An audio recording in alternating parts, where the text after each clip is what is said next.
আমার পিছনে যে ভিডিওটা দেখতেছেন, বর্তমানে এই ভিডিওটা ভাইরাল হয়েছে ফেসবুকে, যেখানে দাবি করা হচ্ছে বা দেখা যাচ্ছে ঢাকা সিটির বর্তমান মেয়র এবং বিএনপির বড় নেতা মোহাম্মদ ইশরাক, তিনি মদ পান করে গাড়ি চালাচ্ছেন, ড্রাইভিং করছেন রাস্তাতে। তো ধর্মীয় দিক দিয়ে সে মদ পান করছেন সেটা আমার দেখার বিষয় না, কারণ যার যার ধর্মীয় স্বাধীনতা।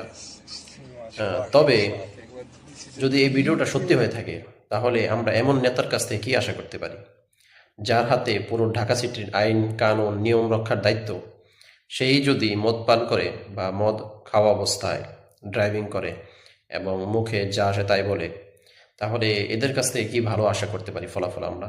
বলেন। যাদের হাতে আইন রক্ষা করার দায়িত্ব, তারাই যদি নিয়ম ভঙ্গ করে মদ পান করা অবস্থায় ড্রাইভিং করে, তাহলে তাদের কাছে ভালো কিছু আশা করা যায়? খুবই দুঃখের বিষয় যদি ভিডিওটা হয়ে থাকে। আর আমাদের সমাজে তো অনেক গুজব ছড়িয়ে থাকে, যদি একটা গুজব